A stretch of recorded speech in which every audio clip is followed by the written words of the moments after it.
स्वागत है दोस्तों ये अपना YouTube चैनल झारखंड उत्कर्ष में। दोस्तों एक लंबे समय के बाद आज एक नया वीडियो के साथ मैं हाजिर हूँ, क्योंकि पिछले दिनों कुछ समस्याएं कुछ परेशानी आ गई थी, जिसकी वजह से मैं अपना वीडियो नहीं बना पा रहा था। और यही कारण है कि हम आपसे बहुत दूर महसूस कर रहे थे। मैंने सोचा कि इस नए वर्ष पर रेगुलर कंटिन्यू वीडियो बनाने का प्रयास करूंगा और आप तक पहुंचने का प्रयास करूंगा। सबसे पहले मैं इस नए वर्ष के शुभ अवसर पर आप सबों को ढेर सारी बधाइयां, मैं ढेर सारी शुभकामनाएं देता हूं। जैसा कि अभी वर्तमान समय में जेपीएससी को लेकर के चर्चा बेहद जोर चल रही है। ऐसा लग रहा है कि आपका जनवरी में जेपीएससी का नोटिफिकेशन आने की संभावना बन रही है और बहुत ही जबरदस्त तरीके से जेपीएससी में झारखंड की भूमिका भी है। आप देखेंगे कि जीएस पेपर 1 में भी झारखंड से सवाल आते हैं और जीएस पेपर 2 जो आपका 100 सवाल जो 200 मार्क्स आपको सीधे सीधे फायदा पहुंचाएगा, वह विषय है अपना झारखंड। तो इसलिए दोस्तों मैं झारखंड विषय को लेकर के इस YouTube चैनल पर मैं आपके बीच हाजिर हूं। इससे पहले मैंने झारखंड इतिहास शुरुआत किया था और झारखंड इतिहास को कंप्लीट करने का प्रयास किया था। पिछले 10 क्लासों में 10 लेक्चर में मैंने झारखंड इतिहास को कंप्लीट किए। अगर आप पहली बार इस वीडियो को देख रहे होंगे तो साथियों पिछला वीडियो जरूर देखें, ताकि आपका एक कॉन्सेप्ट बन पाए और आपकी समझ एक विकसित हो पाए। आज की जो क्लास होगा वह होगा क्षेत्रीय राजवंश के बारे में। क्षेत्रीय राजवंश आप जान रहे हैं कि जिस वक्त पूरा हिंदुस्तान एकजुट था, केंद्रीकृत था, वह समय था मौर्य काल। और जैसे ही विकेंद्रीकृत सत्ता आती है वह काल आ जाता है मौर्योत्तर काल। मौर्योत्तर काल में क्या होता है कि सत्ता एक जगह ना रह करके अलग अलग क्षेत्रों में चली जाती है, मतलब विकेंद्रीकृत हो जाती है। सत्ता एक जगह से पूरे साम्राज्य को नियंत्रण नहीं की जाती है, बल्कि अलग अलग क्षेत्रीय राजाओं के द्वारा शासन किया जाता है। उसी क्रम में इस मौर्योत्तर काल में क्षेत्रीय राजवंश का भी उद्भव होता है, जिससे झारखंड भी अछूता नहीं रह पाया। झारखंड में भी उसी समय क्षेत्रीय राजवंश का स्थापना हो गया और यह क्षेत्रीय राजवंश की जो स्थापना हुई उस समय मुंडाओं का आगमन हुआ था। हम चलिए शुरुआत करते हैं। आज का जो लेक्चर होगा पूरा का पूरा क्षेत्रीय राजवंश पर। तो हम सबसे पहले समझते हैं कि क्षेत्रीय राजवंश में हमें पढ़ना क्या है। बहुत ही आसान तरीके से नोट्स बनाते चलिए मेरे साथ। क्षेत्रीय राजवंश में हमें पढ़ना क्या क्या है।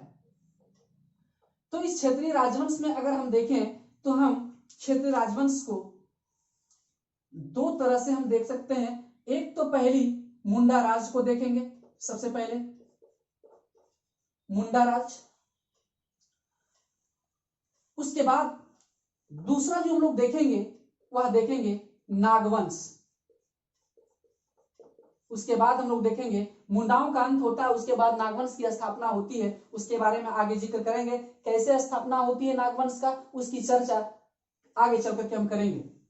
नागवंश, ये छोटा नागपुर का नागवंश, छोटा नागपुर के नागवंश के बारे में हम लोग चर्चा करेंगे। कौन कौन सा राजा हुए, इन तमाम बातें हम नागवंश में करेंगे। फिर नागवंश के बाद हम लोग देखेंगे रक्सैल वंश। कौन सा? रक्सैल वंश। रक्सैल वंश, रक्सैल वंश के बारे में चर्चा करेंगे। ये शासन कर रहा था पलामू में। रक्सैल वंश पलामू में शासन कर रहे थे। रक्सैल वंश के बाद जो वंश आता है आगे जो शासन करता है वह होता है चेरो खरवार वंश। चेरो खरवार वंश के बारे में हम लोग पढ़ेंगे। यह भी पलामू में ही शासन करता है, चेरो खरवार वंश। चेरो खरवार वंश के बाद हम लोग देखेंगे कि मानवंश का राज्य आता है। मानवंश का शासन होता है। कौन सा? मानवंश का। फिर मानवंश के बाद हम लोग देखेंगे, मानवंश के बाद जो अगला जो शासक, अगला जो राज्य होता है वह होता है रामगढ़ राज्य। रामगढ़ राज्य के बारे में पढ़ेंगे। जो रामगढ़ राज्य की स्थापना 1368 ईस्वी में मानी जाती है। 1368 ईस्वी में स्थापना हुई थी रामगढ़ राज्य की स्थापना। अभी राज्य नहीं है रामगढ़, फिलहाल वर्तमान समय में अभी एक रामगढ़ जिला है, लेकिन कालांतर समय में रामगढ़ एक राज्य के रूप में अस्तित्व में आया था। रामगढ़ के बाद हम लोग देखेंगे खड़गड़िया राज्य। खड़गड़िया राज्य, खड़गड़िया राज्य। उसके बाद क्षेत्रीय राजवंश में और जो बातें करेंगे, खड़गड़िया राज्य के बाद हम लोग देखेंगे, खड़गड़िया राज्य के बाद हम लोग सीधा सीधे पढ़ेंगे। उसके बाद हम लोग पढ़ेंगे पंचेत राज्य। कौन सा? पंचेत राज्य। पंचेत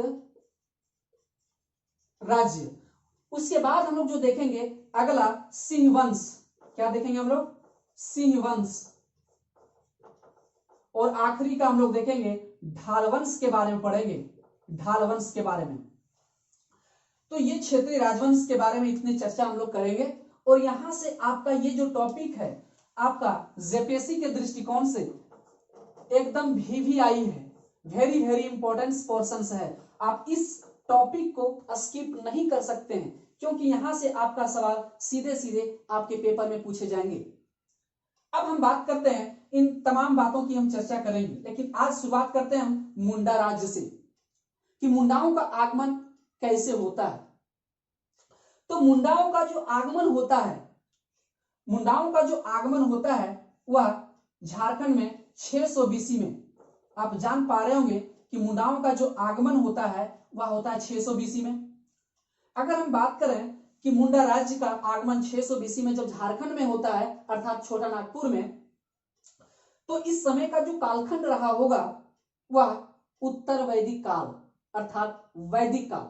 वैदिक काल दो भागों में है, एक आपका ऋग्वैदिक काल और दूसरा उत्तर वैदिक काल। ये दोनों काल मिलकर के वैदिक काल हम लोग कहते हैं पढ़ने के दृष्टिकोण से। तो आप देख रहे होंगे कि ऋग्वैदिक काल में 1500 से 1000 बीसी का कालखंड होता है। ऋग्वेद काल 1500 बीसी से 1000 बीसी का कालखंड होता है, जबकि उत्तर वैदिक काल जो कालखंड होता है वह 1000 बीसी से 600 बीसी होता है। तो 1600 बीसी अर्थात इस बात का संकेत है कि वैदिक काल का अंत हो रहा था और वैदिकोत्तर काल का प्रारंभ हो रहा था। इसी बीच में मुंडा राज छोटा नागपुर में प्रवेश करता है, अर्थात झारखंड में प्रवेश करता है। तो इनका जो सबसे पहली ये निवास जो था, सबसे पहले जो रहते थे, यह रहते थे मध्य भारत में। कहां रहते थे? मुंडाओं का जो निवास था, ये मुंडाओं का जो निवास था, निवास स्थल अगर देखें तो मध्य भारत था। कहां था? मध्य भारत। मतलब पहले मुंडाओं, जितने मुंडाओं थे वो मध्य भारत में रहते थे। लेकिन क्या ऐसी परिस्थिति आ गई कि मुंडा झारखंड की ओर अग्रसर हो गई? कौन सी परिस्थिति थी इन लोगों के बीच में कि छोटा नागपुर की ओर रुख कर गया? तो परिस्थिति ये है मेरे दोस्त, परिस्थिति यहां ये बनती थी कि इसी समय मध्य भारत में आर्यों का आगमन होता है। इसी समय क्या होता है? आर्यों का आगमन होता है। यहां देखेंगे इसी समय क्या होता है? आर्यों का आगमन। आर्यों के आगमन के कारण इसे मिटाते हैं नीचे वाला दोस्त, ताकि आप लोगों को समझ में आ जाए, नीचे लिखने की जगह मुझे मिल जाए। आर्यों के आगमन के कारण मुंडाओं ने मध्य भारत छोड़कर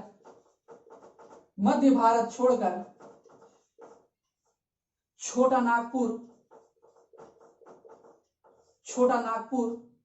में बस गए।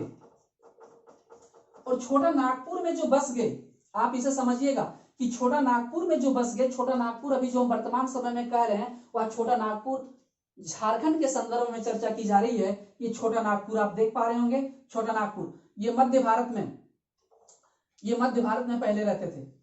एकदम आसान शब्दों में हम समझेंगे, किताबों में लिखा जरूर है, लेकिन किताबों में जो लिखा हुआ है सीधे सीधे हमारे मस्तिष्क में नहीं बैठ पाता है। और यही वजह है कि झारखंड में हम लोग झारखंड विषय को गहराई से नहीं समझ पाते हैं, उसमें इंटरेस्ट पैदा नहीं बन पाता है।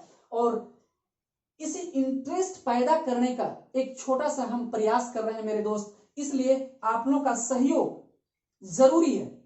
आप इसे समझते चलें, नोट्स बनाते चलें और अपने दोस्तों के बीच में शेयर जरूर करते चलें। छोटा नागपुर में बस गए। अब यहां जब छोटा नागपुर में बस जाते हैं तो ये जो हिस्सा जो होता है, जब छोटा नागपुर में बसते हैं तो क्षेत्रीय जो राजवंश था उसमें मुंडाओं में जितने भी क्षेत्रीय जनजाति थी, उन जनजातियों में, यहां से हम लिखते हैं क्षेत्रीय जनजातियों में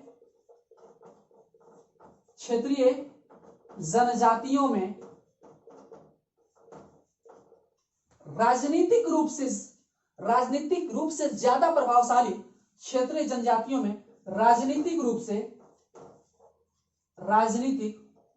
रूप से ज्यादा प्रभावशाली मुंडा ही थे। कौन थे? मुंडा ही थे। मतलब जितने भी जनजाति थे, अभी हम लोग देखते हैं मुंडाओं की जनसंख्या, जनजातियों की संख्या बहुत ज्यादा है, तो कहीं ना कहीं क्षेत्रीय जनजातियों में जो सबसे ज्यादा जो प्रभावशाली थे, मजबूत थे, जिनकी पकड़ थी, एक अच्छी दबदबा था, वह था मुंडाओं का। और यही वजह था कि मुंडाओं में राज्य निर्माण की प्रक्रिया को प्रारंभ किया और सफल भी हुआ। अगर पूछा जाए झारखंड में राज्य निर्माण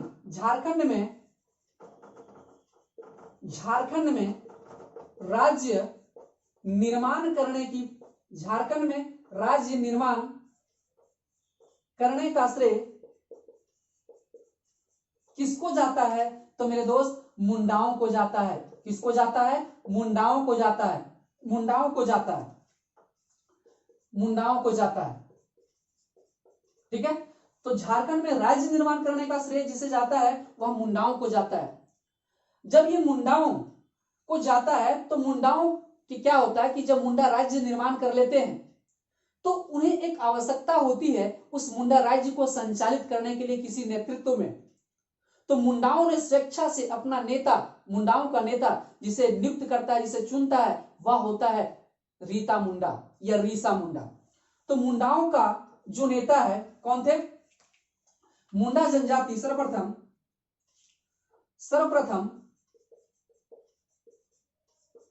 मुंडा जनजाति अपना नेता रीता मुंडा या रीसा मुंडा, दोनों एक ही नाम है। किसी बुक में रीता दिखता है लिखा हुआ, तो किसी बुक में रीसा मुंडा है। तो आपको घबराने की आवश्यकता नहीं है, ये रीता आ जाए समझ जाइएगा कि वो मुंडाओं का नेता था। तो सर्वप्रथम मुंडा जनजाति अपना नेता रीता मुंडा या रीसा मुंडा को चुनता है या बनाता है। ठीक है, मुंडाओं का प्रथम मुंडा जनजाति नेता जो था वह था रीता मुंडा। यही रीता मुंडा क्या हो गया? प्रथम जनजाति रीता मुंडा या रीसा मुंडा प्रथम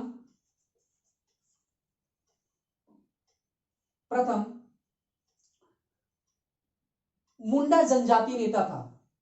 रीता मुंडा, रीसा मुंडा प्रथम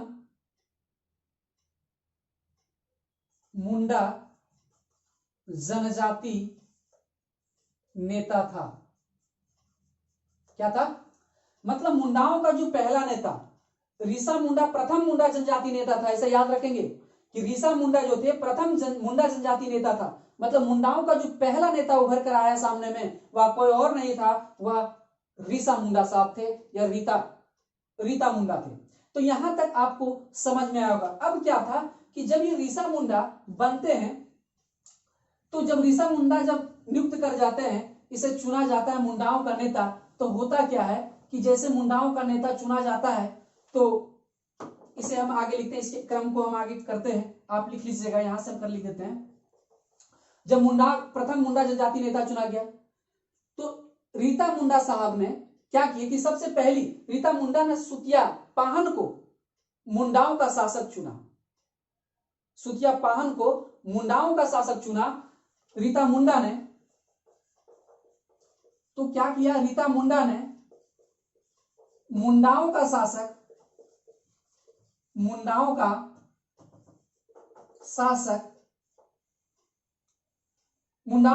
जिसे चुना उसे सुतिया पाहन को चुना। किसने चुना? रीता मुंडा ने मुंडाओं का शासक सुतिया पाहन को चुना। आप याद रखेंगे, यह सवाल आपका एकदम आएगा कि रीता मुंडा ने किसे मुंडाओं का शासक नियुक्त किया था? तो सुतिया पाहन को। तो सुतिया पाहन को जब इन्होंने, जिस प्रकार से आप देखेंगे किंग मेकर, जब उत्तर मुगल काल पढ़ेंगे तो वहां देखिएगा फर्रुखसियर वगैरह जो बनाया जाता है, सैयद बंधुओं के द्वारा ही क्या किया जाता है, किंग मेकरों के द्वारा ही उसे शासक बनाया जाता है, गद्दी संभालने के लिए उसे नियुक्त किया जाता है। जिस प्रकार से मौर्य साम्राज्य की स्थापना चंद्रगुप्त मौर्य ने किया था, किनके कहने पर? चाणक्य के कहने पर। चाणक्य ने ही चंद्रगुप्त मौर्य को उत्तराधिकारी नियुक्त किया था मौर्य वंश का। ठीक उसी प्रकार रीता मुंडा साहब ने इन मुंडाओं का नेता जो चुना, पूरा राज्य को चलाने के लिए जो जिम्मेवारी सौंपी, किसे सौंपी? सुतिया पाहन को। ठीक इसी प्रकार क्या किया? सुतिया पाहन को सौंपा।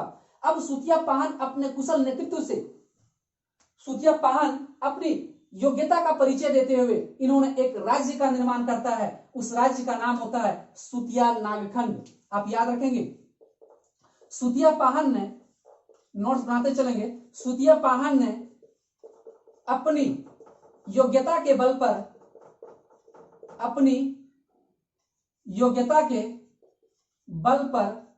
हम बोल दे रहे हैं, छोटा छोटा थोड़ा सा चल रहा है, बोलते जाते हैं, आप लिख लीजिएगा। सुतिया पाहन ने अपनी योग्यता के बल पर झारखंड में एक क्या बनाया? राज्य निर्माण किया था, वह था सुतिया नागखंड। सुतिया पाहन ने अपनी योग्यता के बल पर सुतिया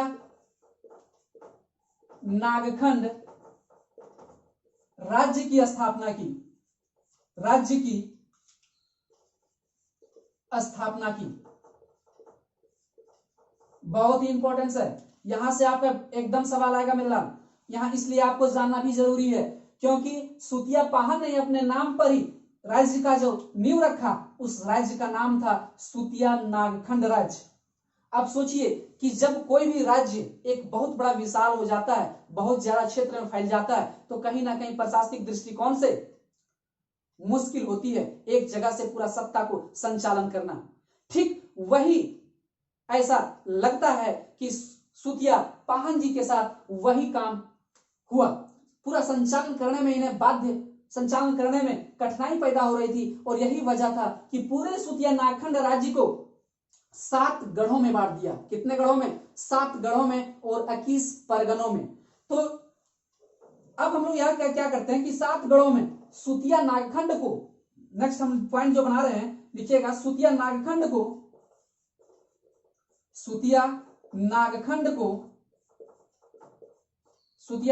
राज्य को 7 गढ़ों में तथा 21 परगनों में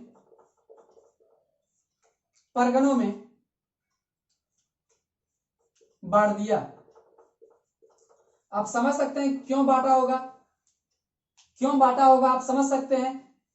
इसलिए प्रशासन के दृष्टिकोण से, प्रशासनिक सुलभता की दृष्टिकोण से यह बांटा हुआ कि सुलभ होगा प्रशासन चलाने में।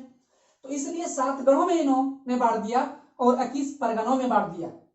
अब यहां सवाल बनता है कि ये जो 7 गढ़ हैं, ये सवाल बनेगा आपका, और ये सवाल बनेगा किस परगने कि सुतिया पाहन साहब ने कितने गढ़ों में विभाजित किया था, कितने परगनों में विभाजित किया था। सीधे आपके क्वेश्चन पेपर में ये पुट अप किए जा सकते हैं सवाल, तो आप इसे ध्यान रखेंगे।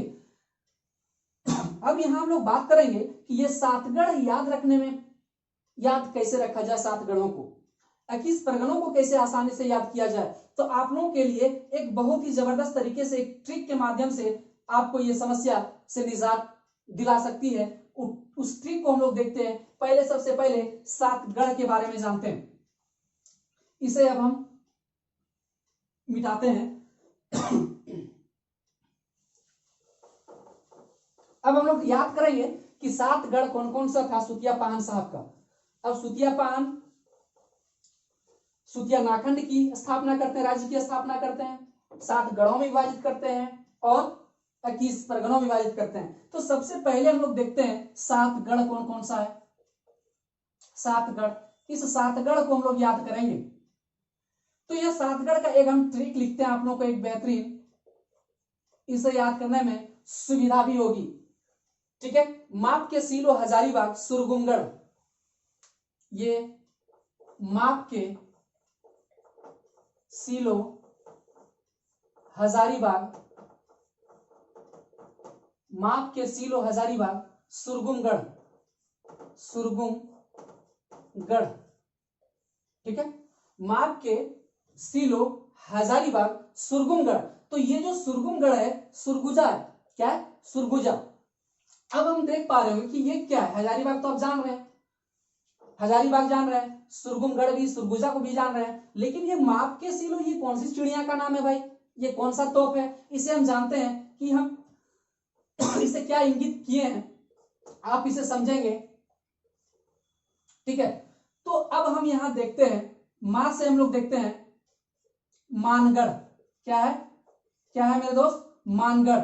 मानगढ़ क्या, मानभूम, क्या है, मानभूम। मां से मानगढ़ हो गया, पा से पालुनगढ़, क्या हो गया, पालुनगढ़। ये पा से हो गया आपका पालुनगढ़, जिसको अभी हम लोग वर्तमान में पलामू कहते हैं, पलामू, पालुनगढ़ हो गया। फिर के से केसलगढ़ हो गया, के से हो गया केसलगढ़, याद रखिएगा इस ट्रिक को, माप के सीलो हजारीबाग सुरगुमगढ़, के से केसलगढ़ हो गया। अब सी से क्या हो गया, सिंहगढ़, क्या हो गया, सिंहगढ़, जिसको सिंहगढ़ को हम लोग बोलते हैं सिंहभूम। अभी जो हम लोग देख रहे हैं सिंहभूम, वो हमारा पहले सिंहगढ़ के नाम से जाना जाता था, सिंहगढ़, ये था आपका सिंहभूम। सिंहभूम को उस वक्त बोलते थे हम लोग। सिंहगढ़ के बाद हम लोग देखते हैं लोहागढ़, क्या है, लोहागढ़, इसलिए यहां लोहरदगा जिला भी देखेंगे हम लोग, लोहरदगा। और आपका दो जो हम लोग देख रहे हैं हजारीबाग, और एक आपका देख रहे हैं सुरगुमगढ़, सुरगुमगढ़, इसी को बोलते हैं सुरगुजा, क्या बोलते हैं, सुरगुजा।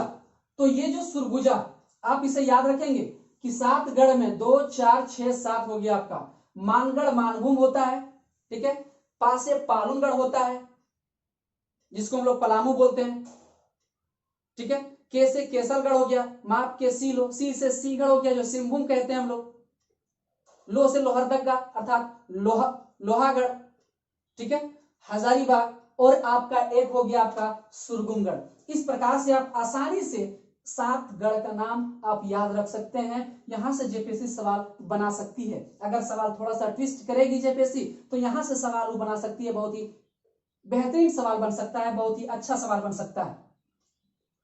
हम देखेंगे सवालों का, हम एक श्रृंखला स्टार्ट करेंगे। श्रृंखला जब हम शुरुआत करेंगे, जब पूरा इतिहास मेरा कंप्लीट हो जाएगा, तो एक श्रृंखला लाएंगे सवालों का, क्वेश्चंस का श्रृंखला चलेगा। अब हम देखते हैं 7 गढ़ को, हम लोग उम्मीद करते हैं कि आप बहुत अच्छे ढंग से इसे समझ गए होंगे और आपको याद भी हो गया होगा। चलिए नेक्स्ट हम लोग बात करेंगे 21 परगनों का। अब ये 21 परगने को शामिल कैसे किया जाए साहब, ये इतना बड़ा काम है। आइए, झारखंड के विद्यार्थियों के लिए ये निःशुल्क हम चला रहे हैं। एक मेरा कोशिश है कि झारखंड का विद्यार्थी बेहतरीन रैंक से जेपीएससी में हासिल,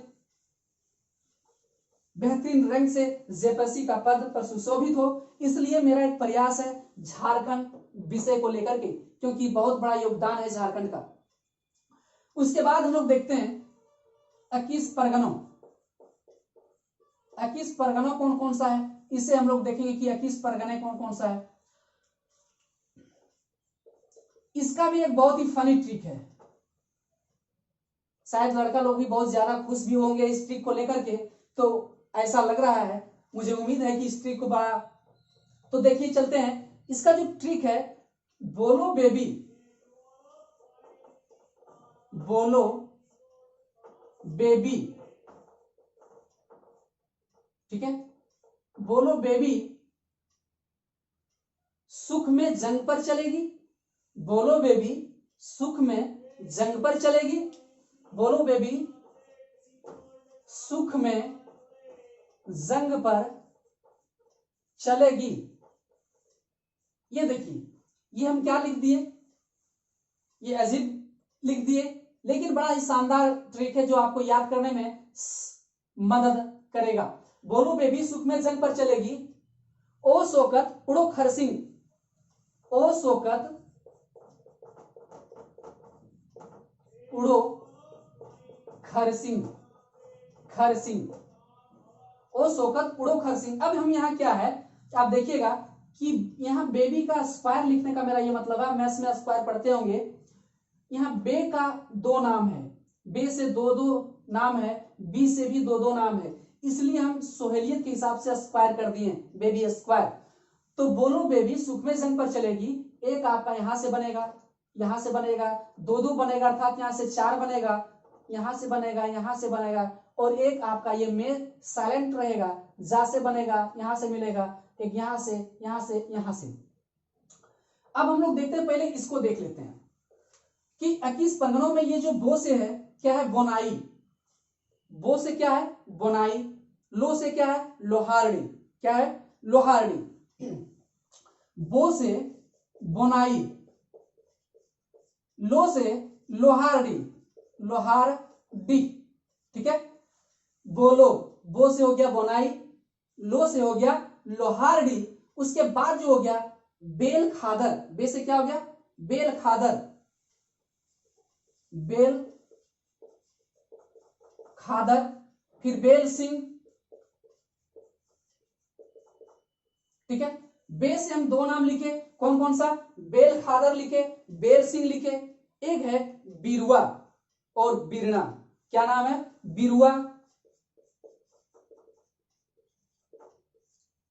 और बिरना, ठीक है। बेबी का स्क्वायर 2 नाम हम लिख दिए, ये 2 नाम बेल खादर यहां देख पा रहे होंगे, ये 2 नाम, फिर ये 2 नाम, बे का 2 नाम यहां देख रहे हैं इसलिए स्क्वायर लिखे थे, और बी जो आपका है बिरुआ और बिरना, इसलिए हम स्क्वायर लिखे थे।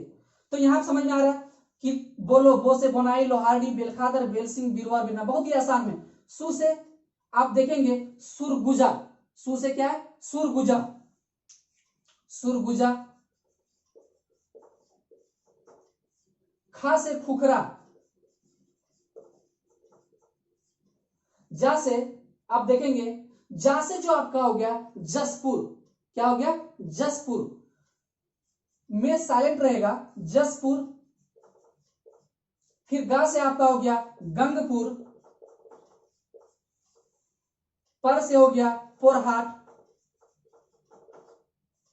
पोरहाट, और चा से हो गया चंगमंकर, क्या नाम है उसका चंगमंगकर, चंगमंगकर, याद रहेगा चा से। ला से हो गया आपका, ला से आपका हो गया लचरा, क्या नाम हुआ लचरा, ला से लचरा, और गी से गिरजा, गी से क्या हो गया गिरजा, हम यहां नीचे लिख दिए गिरजा, तो दिखाई पड़ रहा होगा गिरजा, ठीक है, नीचे हम लिख दे रहे हैं, लिखाई आप लोगों को पड़ रहा होगा। चलिए, तो चंगमंकर, लचरा, गिरजा, इस प्रकार से हम लोग देखे, ये आपका नाम बोलो बेबी सुख में जंग पर चलेगी, बहुत ही शानदार है, आप लोग ही चलाइएगा, देखिएगा, ऐसा नहीं कि 2-3 झाप भी पड़ सकता है जंग में ले जाने के लिए। खैर, ये फनी है, कोई दिक्कत नहीं है। आइए देखते हैं, ओ शोकत उड़ो खरसिंग, ये क्या है, तो ओ शोकत का ओमे डंडा, क्या नाम है ओमे डंडा, ओमे डंडा, क्या नाम है ओमे डंडा, सो से हो गया आपका सोनपुर, क्या हो गया सोनपुर। का से हो गया करिय, किसी किसी बुक में जो लिखा रहता है कोरी या कोरिया, कोरिय या कोरिया, इसे याद रखेंगे। किसी किसी बुक में रहता है कोरी अंतस्या या कोरिया, चाह नहीं पढ़िएगा इसको, कोरिया। उसके बाद है ता से आपका तमाड़ हो गया, ता से आपका क्या हो गया तमाड़ हो गया। उसे उदयपुर हो गया, क्या सा उदयपुर, आप देखेंगे उदयपुर। फिर आप देखेंगे डो से डोईसा, और लास्ट आपका खरसिंह, खरसिंह। तो इस प्रकार से हम लोग देखें ये खरसिंह 1 2 3 4 5 6 7, तो आप यहां देख पा रहे होंगे ओ सो कत उड़ो खरसिंह, ये पूरा का पूरा। तो इस प्रकार से आप देखेंगे किस हो जाना चाहिए 1 2 3 4 5 6 7 8 9 10 11 12 13 14 15 16 17 18 19 20 21, मतलब बोलो बेबी सुख में जंग पर चलेगी, बो से बोनाई, लो से लोहारडी, ठीक है, बोलो बेबी। बे से हो गया आपका, आप देख पा रहे बेल खादर, बेल सिंह। बी से बिरुआ, बिरना। सुख में, सु से सुरगुजा, खा से खुखरा, सुख में। जंग पर चलेगी, जा से जसपुर, गा से गंगपुर। पर है, पर से पोरहाट, जंग पर चलेगी, चा से चंगमंकर, ठीक है, जंग पर चलेगी, ठीक है, जंग में चलेगी। चा से हो गया चंगमंकर, ला से हो गया लचरा, गी से हो गया गिरजा। ओ से हो गया ओमेडंडा, सो से हो गया सोनपुर, का से हो गया कोरिया या कोरिया, ता से तमाड़, उ से आपका हो गया उदयपुर, डो से हो गया डोईसा, और खरसिंह लास्ट हम लोग देख रहे हैं पूरा का पूरा लिखा हुआ।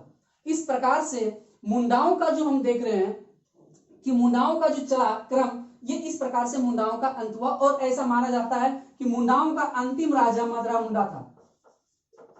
मुंडाओं का अंतिम राजा मदरा मुंडा था। कौन था? मदरा मुंडा था। आप इसे याद रखेंगे, मदरा मुंडा था, ठीक है, मदरा मुंडा था। मतलब मुंडाओं का अंतिम राजा कौन था? मदरा मुंडा। तो इस प्रकार से आज हम लोग देखने का प्रयास किए मुंडा राज्य को, हम लोग केवल मुंडा राज्य को देखे। ये व्यवस्था अलग चीज होती है, हम लोग पॉलिटिकल सिस्टम को पढ़ रहे हैं अभी। आप इसे पढ़ लेंगे तो जब हम शासन व्यवस्था की बात करेंगे तो वहां आपको बेहद अच्छी तरह से जानकारी मिलेगी। और जब ये मदरा मुंडा साहब अंतिम राजा होते हैं तो मदरा मुंडा साहब एक बच्चे को पालते हैं, उसका लालन पालन करते हैं, क्योंकि उसकी माता जब देहांत हो जाती है तो वह बच्चा बहुत ही कम उम्र का होता है, तो उसका लालन पालन कोई और नहीं करता, मदरा मुंडा साहब करते हैं। और मदरा मुंडा साहब जैसे ही बच्चा बड़ा होता है, उस बच्चा का नाम था फनी मुकुट राय। और फनी मुकुट राय का जन्म 64 ईस्वी में हुआ था। और मदरा मुंडा साहब उसे सत्ता पर बैठाए 84 ईस्वी में। मतलब 20 साल का डिफरेंस। सोच सकते हैं कि 20 साल का उम्र बच्चों को खेलने कूदने की उम्र होती है, पढ़ने की उम्र होती है, लेकिन उस बालक, वह बच्चा नागवंश का सत्ता संभालने के लिए तैयार हो चुका था, नागवंश शासन व्यवस्था को चलाने के लिए तैयार हो चुका था। इसलिए नागवंश की स्थापना जो करते हैं वह फनी मुकुट राय साहब करते हैं। तो हम लोग नेक्स्ट जो पढ़ेंगे क्षेत्रीय राजवंश में, नेक्स्ट जो कल का जो हम लोग टॉपिक देखेंगे वह नागवंश रहेगा। उसके बाद आगे की क्रम से हम लोग सारे क्षेत्रीय राज्य को पढ़ेंगे। तो चलिए आज हम लोग यहीं समाप्त करते हैं और नेक्स्ट डे हम लोग आगे की बातचीत करते हैं। तब तक के लिए धन्यवाद।